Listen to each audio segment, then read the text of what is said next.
Hariom academy के YouTube channel पे आप लोगों का फिर से स्वागत है। हम उम्मीद करते हैं कि आप लोग क्वांटम नंबर जो basic principle of basic concepts of chemistry video गया है यूट्यूब पे, आप लोग देख चुके होंगे। क्वांटम नंबर्स का उसमें कॉन्सेप्ट है। अब हम लोग उससे आगे बढ़ रहे हैं। उसी प्लेलिस्ट में ये टॉपिक है इलेक्ट्रॉनिक कॉन्फ़िगरेशन। बहुत इंपॉर्टेंट टॉपिक है। इस टॉपिक का इम्पोर्टेंस का अंदाजा आप इससे लगा सकते हैं कि एक माउंटेन मैन, माजी द माउंटेन मैन मूवी हुआ था, उसमें एक डायलॉग था नवाजुद्दीन सिद्दीकी का। अपना हीरोइन से वो कह रहे थे कि हम तुमसे इतना प्यार करते हैं, हम इतना प्यार करते हैं कि हम बता नहीं सकते हैं कितना करते हैं। उसी प्रकार इलेक्ट्रॉनिक कॉन्फ़िगरेशन इतना इम्पॉर्टेंट टॉपिक है, इतना इम्पॉर्टेंट टॉपिक है कि हम बता नहीं सकते कितना इम्पॉर्टेंट टॉपिक है। मतलब वास्तव में बहुत इंपॉर्टेंट टॉपिक है। सीरियस नोट पे बात करें तो यदि आपको इलेक्ट्रॉनिक कॉन्फ़िगरेशन नहीं आता है तो 11th क्लास में 4 से 5 नंबर आपका गया, 4 से 5 नंबर गया। साथ ही साथ इनऑर्गेनिक केमिस्ट्री में, किसमें? इनऑर्गेनिक केमिस्ट्री में जितना भी क्वेश्चन आता है उसमें इलेक्ट्रॉनिक कॉन्फ़िगरेशन का रोल कहीं ना कहीं है, और यदि नहीं भी है तो आप उसको लगा देते हैं तो आपको नंबर मिलेगा। हम उसका यूज करके दिखाएंगे, पहले इसको सीख लेते हैं। तो हम पहले बताएंगे क्वांटम नंबर का वीडियो पड़ा हुआ है यूट्यूब पे, बेसिक कॉन्सेप्ट ऑफ केमिस्ट्री में, प्लेलिस्ट में जाइएगा। क्वांटम नंबर पहले देखिएगा, उसके बाद इलेक्ट्रॉनिक कॉन्फ़िगरेशन समझ में आएगा। चलिए, इसमें अबव प्रिंसिपल था, अबव प्रिंसिपल, ठीक है।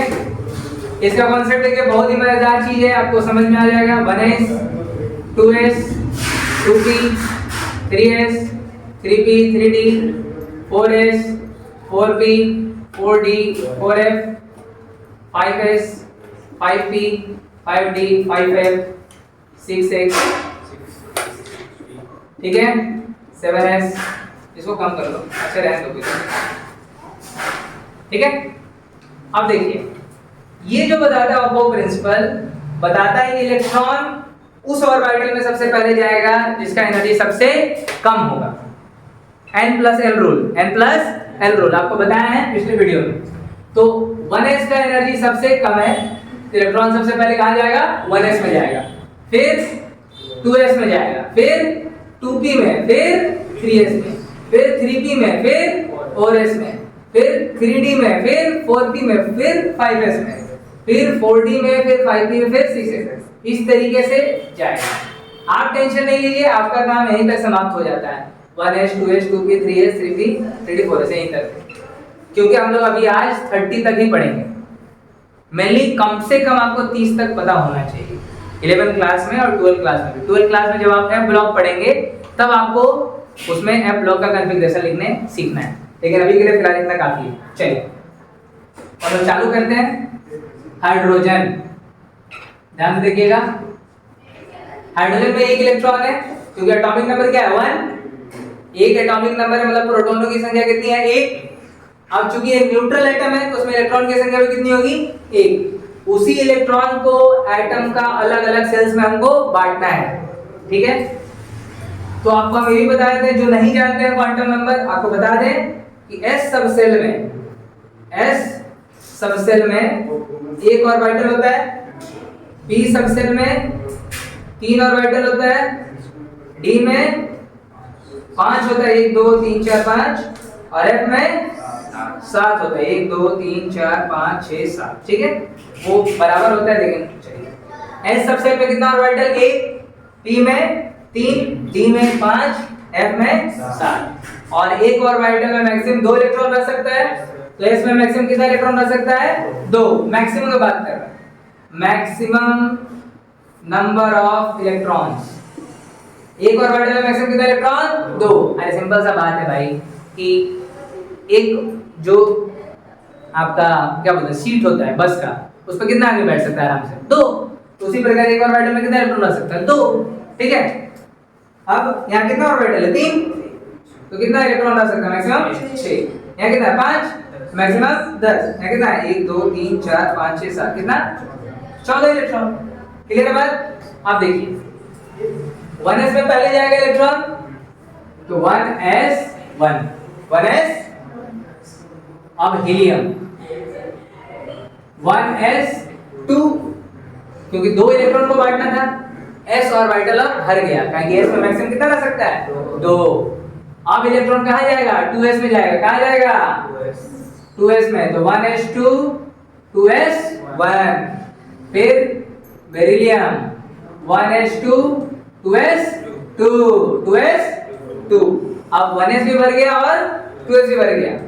अब बोरोन 5 1s2 2s2, उसके कहाँ जाएगा 2s 1s2 भर गया 2s2 भर गया। अब बताओ 2p में पहले जाएगा 3s में, पहले 2p में जाएगा, तो 2p1, p में मैक्सिमम कहाँ तक जा सकता है 6 तक, तो आप आराम से 2p2 2p3 2p4 2p5 2p6, तो beryllium boron carbon nitrogen oxygen fluorine और ये नियॉन, ये 6 है, ये 7 है, ये 8 है और ये 9 है और ये 10। क्लियर है बात? तो आगे लिख लीजिए 1s2 2s2, ये सेम है, इसीलिए हम ऐसे लिखते हैं। कोई दिक्कत है किसी को? चलिए फर्स्ट क्लास। अब हम सोडियम में जा रहे हैं। सोडियम क्या है, आप साथ में भी लिख सकते हैं, नीचे इसलिए लिख रहे हैं क्योंकि एटॉमिक नंबर इधर लगता है और मास नंबर ऊपर में रहता है, साथ में भी लिखेंगे कोई दिक्कत नहीं। अभी 11 इलेक्ट्रॉन बांटना है, तो आपको पता है कि 1s2 भरा हुआ है, 2s2 भी भरा हुआ है, 2p6 भी भरा हुआ है, ये भर गया, ये भर गया, 2p6 भर गया। अब इलेक्ट्रॉन कहाँ जाएगा 3s में जाएगा, ये भर गया, ये भर गया, ये भर गया, फिर कहाँ जाएगा 3s में जाएगा, तो क्या हो जाएगा 1s2 2s2 2p6 3s1, ठीक है। अब magnesium 12 1s2 2s2 2p6 3s2, 3s भी भर गया। अब बताइए आप लोग कहाँ जाएगा इलेक्ट्रॉन, 3s भरने के बाद 3p में जाएगा, ठीक है।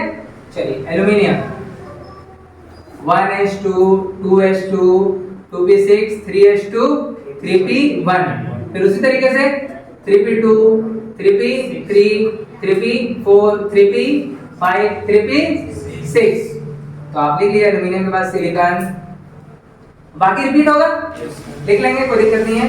फास्फोरस सल्फर क्लोरीन, ये रहा आर्गन, ये आपका 14 15 16 17, ये 18 19 20 भी यही निपटा देते हैं।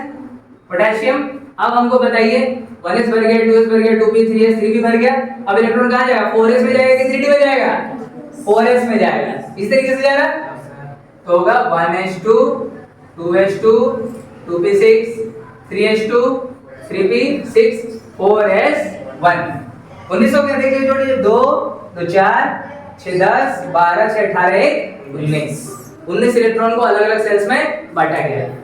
अब है कैल्शियम, ये है आपका 20, तो आप ये ऐसे करेंगे और 4s2 ऐसे मैक्सिमम 2 जा सकता है, पहले बता चुके हैं हम सब सेल में। चलिए अब मजा आएगा, अब असली मजा आएगा। 21 scandium titanium vanadium chromium manganese iron cobalt nickel copper zinc. 21 22 23 24 25 26 27 28 29 30। इसका एक बड़ा ही अच्छा सा याद करने का तरीका है, सुनो तुम विवाह कर लो मुझसे। क्या बोले हम, सुनो तुम विवाह कर लो मुझसे, फिर कोई नहीं कहेगा जान। वाह, ठीक है ना, सुनो तुम विवाह कर लो मुझसे, फिर कोई नहीं कहेगा जान, कहेगा हम ही कहेंगे जान, दूसरा कैसे करेगा, ठीक है। तो ये है आपका 21 से लेके 30 तक। तो अब देखिएगा 4s2 तक भरा हुआ है, अब इलेक्ट्रॉन कहाँ जाएगा 3d में जाएगा, कहाँ पे जाएगा d में मैक्सिमम कहाँ तक जा सकता है बाबू 10 तक। चलिए चालू करते हैं। अब एक बात बताते हैं, कभी कभी क्या होता है ना, इतना लंबा लिखने से ज्यादा अच्छा है ये जो आर्गन है नोबल गैस है, आप यदि डायरेक्ट यहाँ आर्गन लिख दो तो एग्जामिनर समझ जाएगा कि भैया 1s2 2s2 2p6 3s2 3p6 तक लिख दिया है, बस समझ आया। आर्गन में क्या 1s2 2s2 2p6 3s2 3p6 तक तो आर्गन हो गया, 18 इलेक्ट्रॉन दिखा दिए। अब क्या आया 4s2 18 2 20 हो गया। अब एक और बांटना है, तो 4s2 तो भरा हुआ, तो कहाँ जाएगा 3d1, 3d1 में जाएगा। फिर इसी तरीके से आप लोग लिख सकते हैं 4s2 3d2, इसी तरीके से आगे बढ़ाएंगे ट्रेन को 4s2 3d3। अब देखो जानबूझ के हम लोग गलती लिखेंगे, पहले गलती ही लिख लेते हैं। ये जो होता है बच्चा सोचेगा कि 4s2 3d4 होगा, लेकिन असली में ये होता है 4s1 3d5, इसको हम स्टार मार्क दे रहे हैं, ठीक है। बताएंगे इसका कारण। ये आर्गन का होगा, आर्गन का वैसे रहेगा 4s2 3d5, 4s2 3d6, 4s2 3d7, 4s2 3d8, ठीक है। कॉपर का क्या होना चाहिए 4s2 3d9, लेकिन ये भी एक्सेप्शन है, इसका होगा 4s1 3d10, और ये हो गया आर्गन 4s2 3d10। बहुत ही आसान है, कोई दिक्कत है यहाँ तक? बस हमको दो पे बात करना है, किस पे क्रोमियम और कॉपर। तो आपसे क्वेश्चन ये भी पूछता है कि कौन से दो एलिमेंट का इलेक्ट्रॉनिक कॉन्फ़िगरेशन अलग बिहेव करता है, तो क्रोमियम और कॉपर, क्रोमियम और कॉपर का इलेक्ट्रॉनिक कॉन्फ़िगरेशन अलग बिहेव करता है, ठीक है। 24 और 29 नंबर, 24 और कारण क्या है, कारण है हुंस रूल। कौन सा रूल? हुंस रूल। देखिए बता, क्रोमियम का यदि हम गलत लिख के चलें 24, तो हम डायरेक्ट लिखते हैं ये आर्गन हो गया, ये 4s2 हो गया, ये 3d4 हो गया। तो ध्यान से देखिएगा, ये 4s है और ये 1 2 3 4 5, ठीक है। तो इलेक्ट्रॉन जब भरता है तो हुंस रूल क्या बताएं कि गर्मी का मौसम है, आप बस में ट्रैवल करने जा रहे हैं, 4-5 दोस्त हैं, चलिए 5 दोस्त मान ले रहे हैं, तो सब लोग पहले खिड़की पे बैठे हैं, क्योंकि हवा चाहिए सबको। सबको क्या चाहिए? जैसे आप रेलवे में बुकिंग करने जाते हैं, सबसे पहले कौन सा सीट लेते हैं? Window seat. तो सब पहले इलेक्ट्रॉन सिंगल भरेगा, जब सिंगल सारा खत्म हो जाएगा तो अब थोड़ी बोलेगा नहीं हम सफर नहीं करेंगे भैया, ठीक है कहीं भी एडजस्ट कर लेंगे, ठीक है। तो ये जो दो इलेक्ट्रॉन है कैसे होगा? ऐसे भरेगा, एक क्लॉकवाइज एक एंटी क्लॉकवाइज। ये जो 4 है 1 2 3 4 सिंगल आप पहले को बता रहे हैं। ऑर्बिटल में इलेक्ट्रॉन पहले सिंगली फील्ड होता है, उसके बाद पेयरिंग स्टार्ट होता है। बात समझ में आ रहा है? तो 1 2 3 4 इलेक्ट्रॉन था, 1 2 3 4 पहले सिंगल गया। अब देखिए हुंस रूल बोलता है कि ऑर्बिटल या तो पूरा भरा रहे, या तो एग्जैक्टली मतलब या तो पूरा भरा रहे या तो एग्जैक्टली आधा भरा रहे। बात समझ में आ रहा? तो S में 2 इलेक्ट्रॉन है, भरा हुआ है, S में मैक्सिमम कितना रह सकता है? 2। तो स्टेबल हो गया, सॉरी स्टेबल। लेकिन आप 3D देखिए कितना है इसमें? 4 है। स्टेबल कब होता है? जब इसमें 5 रहता है या तो 10 रहता है, या तो पूरा भरा रहता है या तो आधा भरा रहता है। तो ये तो अनस्टेबल है। क्या ये? अनस्टेबल। तो यदि यहाँ से एक इलेक्ट्रॉन निकल के कहाँ चले जाए? यहाँ, तो ये तो स्टेबल ही रहेगा, कहीं ये तो पूरा भरा रहे या तो आधा भरा रहे। इसमें 2 रहे चाहिए, स्टेबल होगा। लेकिन ये अनस्टेबल से अब क्या हो जाएगा? स्टेबल हो जाएगा। इसीलिए इसका कॉन्फ़िगरेशन क्या होता है? 4s1 3d5। क्लियर बात? सेम कॉपर पे ही अप्लाई होता है। कॉपर देखिए आप आर्गन लिखते हैं यहाँ पर 4s2 3d9 यदि होता, जो कि होता नहीं है, तो फिर वही काम होता 4s 1 1 और 3d9 1 2 3 4 5 1 2 3 4 5 6 7 8 9। ये तो स्टेबल है, क्या कि ये पूरा भरा हुआ है। 4s जो ऑर्बिटल है क्या है? पूरा स्टेबल है। लेकिन ये क्या है? क्योंकि स्टेबल होने के लिए या तो 5 इलेक्ट्रॉन होना चाहिए या तो 10। इसमें कितना है? 9। तो अनस्टेबल है। स्टेबल करने के लिए यदि यहाँ से इलेक्ट्रॉन निकल के यहाँ आ जाए तो 4s1 हो जाएगा और 3d10 हो जाएगा। 3d क्या हो जाएगा? स्टेबल हो जाएगा। ये जरूर याद रखिएगा। क्लियर है बात? First class. अब हम लोग इलेक्ट्रॉन निकालने सीखेंगे और इलेक्ट्रॉन ऐड करने सीखेंगे। देखिए अब ध्यान सुनिएगा मेरी बात। आपको मान लीजिए आ गया कि मैग्नीज 2+, मैग्नीज से 2 इलेक्ट्रॉन निकालना है। मैग्नीज से 2 इलेक्ट्रॉन 2 प्लस का मतलब 2 इलेक्ट्रॉन निकालना है। ठीक है, देखिए तो आप सबसे पहले मैग्नीज का लिखिएगा, जो कि हम डायरेक्ट 4s2 3d5 लिख रहे हैं। 4s2 3d, आर्गन भी है वहां पे, बार वाला का लिखिए। अब 2 इलेक्ट्रॉन निकालना है, कितना इलेक्ट्रॉन निकालना है आप हमको बताओ। ये 4s से निकलेगा कि 3d से निकलेगा? 4s से निकलेगा। ये तो चलिए थ्योरेटिकली रट लिया, लेकिन हम एग्जांपल ये देते हैं कि मान लीजिए न्यूक्लियस है 1 2 3 4 सेल है, 1 2 3 4। अब बताओ, एक व्यक्ति घर के बाहर बैठा हुआ है, सबसे बाहर दुआरी पे, और एक व्यक्ति घर के अंदर बैठा हुआ है। हमको उसको पीटना है। किसको पीटना ज्यादा आसान है, जो बाहर बैठा हुआ कि घर के अंदर बैठा हुआ? बाहर बैठा हुआ। मारेंगे 2-4 पत्थर, भाग जाएंगे। तो बाहर से इलेक्ट्रॉन निकालना आसान है, इसीलिए इलेक्ट्रॉन कहां से निकलेगा? चौथे वाले से। कितना इलेक्ट्रॉन निकालना है? 2। कितना इलेक्ट्रॉन निकालना है? 4s3d5। यदि 3 निकालना रहता तो s से 2 निकाल लेते हैं और d से 1 निकाल लेते हैं, तो क्या हो जाता है? मैग्नीज 3 प्लस, तो क्या हो जाएगा? 4s0 3d4। First class, very good. Clear है बात? निकालने वाला काम हो जाएगा। सबसे बाहर से निकलेगा, उसके बाद भी निकालना है, फिर अंदर से निकालेंगे। अब यदि हमको इलेक्ट्रॉन ऐड करना है, ऑक्सीजन 2 माइनस, ऑक्सीजन को 2 इलेक्ट्रॉन देना है। माइनस का मतलब इलेक्ट्रॉन देना, प्लस का मतलब वहां से इलेक्ट्रॉन निकल रहा है। तो ऑक्सीजन जो है आपका पहले कॉन्फ़िगरेशन है कि 1s2 2s2 2p4, 1s2 2s2 2p4 हो जाएगा। अरे देखा हुआ ना भाई, 1s2 2s2 2p4। अब इसको 2 इलेक्ट्रॉन ऐड करना है, तो कहाँ ऐड होगा? बाहर में ऐड होगा। कहाँ? यहाँ होगा। 2 माइनस क्या हो जाएगा? 1s2 2s2 2p6। ठीक है, यहाँ तक तो सब बताते हैं। हम थोड़ा आपको और एक स्टेप आगे ले चलते हैं। आपको डीएफ ब्लॉक जब पढ़ेंगे आप, डीएफ ब्लॉक, तो वहां पे आपको एक चीज सीखने को मिलेगा। हम बता देते हैं आज ही, ये जो स्कैंडियम से लेकर आप जिंक तक पढ़ रहे हैं, इनको ट्रांजिशन एलिमेंट्स बोला जाता है। स्कैंडियम टू जिंक क्या बोला जाता है? Transition elements. 12 क्लास में आपको काम आएगा, और जो 12 के विद्यार्थी देख रहे हैं उनके लिए और फायदा है। ये 3 नंबर का काम हो जाएगा, यहाँ से लेके यहाँ तक लास्ट में। ट्रांजिशन एलिमेंट का डेफिनेशन ये होता है कि डी ऑर्बिटल पूरा भरा नहीं होना चाहिए।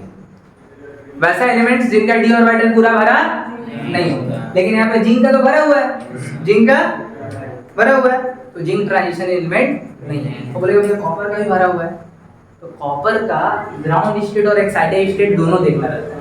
डेफिनेशन ये है कि ग्राउंड स्टेट और एक्साइटेड स्टेट दोनों में डी ऑर्बिटल में पूरा का पूरा इलेक्ट्रॉन भरा होना चाहिए, 10 का 10 इलेक्ट्रॉन होना चाहिए। तो यहाँ पर जिंक ट्रांजिशन एलिमेंट नहीं है, क्योंकि इसका डी ऑर्बिटल भरा हुआ है। जिसका डी ऑर्बिटल भरा रहता है वो ट्रांजिशन एलिमेंट नहीं होता है। ठीक है, तो यहाँ से क्वेश्चन क्या आता है? आपसे क्वेश्चन आता है कि आप बताओ कि कोई एलिमेंट मैग्नेटिक नेचर शो करेगा कि नहीं करेगा, कोई एलिमेंट कलर देगा कि नहीं देगा। तो क्वेश्चन कैसे आएगा? देखिए एक का आंसर बनाएंगे, बाकी आप लोग घर में कर लेंगे।